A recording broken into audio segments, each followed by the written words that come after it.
Assalamualaikum warahmatullahi wabarakatuh. Saya Naila Rama Azhara dari kelas 8A absen 21. Dan saya Syokobila Fadila dari kelas 8A absen 29. Kami akan menjelaskan bab 5, yaitu raih akhiratmu dengan menjauhi gaya hidup materialistis, hedonis, dan konsumtif. 1. Waspadai gaya hidup materialistis, hedonis, dan konsumtif. Materialistis adalah orang yang bergantung pada materi. Materialisme adalah pandangan hidup yang menjadikan kesenangan, kekayaan sebagai tujuan atau nilai tertinggi dan paling utama tanpa mempedulikan halal ataupun haram. Hedon atau hedonis adalah sebutan bagi orang-orang yang menjadikan kesenangan dirinya sebagai tujuan dalam hidup. Gaya hidup hedonis dapat menimbulkan gaya hidup konsumtif. Konsumtif yaitu kecenderungan untuk memiliki sesuatu, belanja sesuatu secara berlebihan, secara boros tanpa terencana. Yang penting dirinya senang dan bahagia. Orang-orang seperti ini dikutuk oleh Allah sebagai temannya setan. Firman Allah dalam Quran Surat Al-Isra ayat 27, sesungguhnya pemboros-pemboros itu adalah saudara-saudara syaitan, dan syaitan itu adalah sangat ingkar kepada Tuhannya.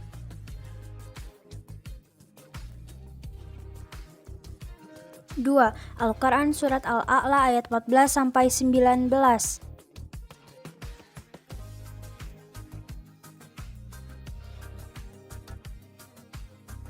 Penjelasan ayat. Dalam Quran Surat Al-A'la ayat 14-15, Allah Subhanahu wa Ta'ala menjelaskan bahwa orang-orang yang beruntung adalah orang-orang yang beriman. Dengan keimanannya mereka menyucikan diri. Mereka selalu ingat kepada Allah dengan tunduk melakukan sholat. Dalam Quran Surat Al-A'la ayat 16-17, Allah Subhanahu wa Ta'ala menjelaskan bahwa orang-orang kafir lebih mementingkan dunia daripada kepentingan akhirat. Padahal semestinya mereka memilih kesenangan akhirat sebagaimana perintah Allah Subhanahu wa Ta'ala. Kesenangan akhirat adalah kekal dan abadi, sedangkan kesenangan dunia hanyalah sementara. Dalam Quran Surat Al-A'la ayat 18-19, Allah menjelaskan bahwa kehidupan orang-orang yang beriman dan orang-orang kafir sudah Allah jelaskan pula dalam kitab-kitab terdahulu, yaitu dalam suhufnya Nabi Ibrahim dan Nabi Musa.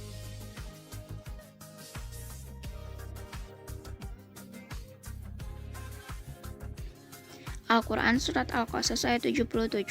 Ayat ini menjelaskan bahwa hendaknya manusia menggunakan anugerah Allah untuk kebahagiaan di akhirat, hindari tipu daya dunia. Sebagai orang yang beriman, hendaknya kita senantiasa bersyukur karena sangat banyak nikmat yang telah Allah anugerahkan. Jika kita berusaha menghitungnya pun tidak akan sanggup menghitungnya. Ini terdapat dalam firman Allah, Quran Surat An-Nahl ayat 18. Selanjutnya, dan janganlah kamu melupakan bahagiamu dari kenikmatan duniawi. Ini menandakan bahwa Allah melarang pelit terhadap diri sendiri. Kemudian, dan berbuat baiklah kepada orang lain sebagaimana Allah telah berbuat baik kepadamu. Ini isyarat bagi kita agar peduli kepada sesama. Harta yang Allah anugerahkan jangan digenggam sendiri, karena dalam harta itu terdapat hak orang lain. Ada hak fakir miskin dan duafa.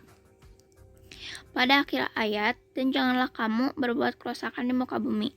Sesungguhnya Allah tidak menyukai orang-orang yang berbuat kerusakan. Ini larangan jangan berlaku sombong dengan harta yang Allah anugerahkan. Jangan berbuat semena-mena dengan harta sehingga bumi menjadi rusak. Allah tidak menyukai kerusakan. Setelah memahami Quran Surat Al-Qasas ayat 77, dapat disimpulkan bahwa dengan mengamalkan Quran Surat Al-Qasas ayat 77, maka kita akan terhindar dari gaya hidup materialistis, hedonis, dan konsumtif, karena lebih baik berbagi rezeki daripada menghamburkannya. Al-Quran Surat Ali Imran ayat 148. Al-Quran Surat Ali Imran ayat 148 menjelaskan bahwa orang-orang yang ikhlas, sabar, dan tetap berjuang di jalan Allah, maka Allah memberikan balasan di dunia dan pahala kebaikan di akhirat. Mereka yang beriman akan selalu ikhlas menjalani kehidupan sesuai perintah Allah. Mereka yakin tidak ada yang menjadi tujuan hidup kecuali keridhaan Allah.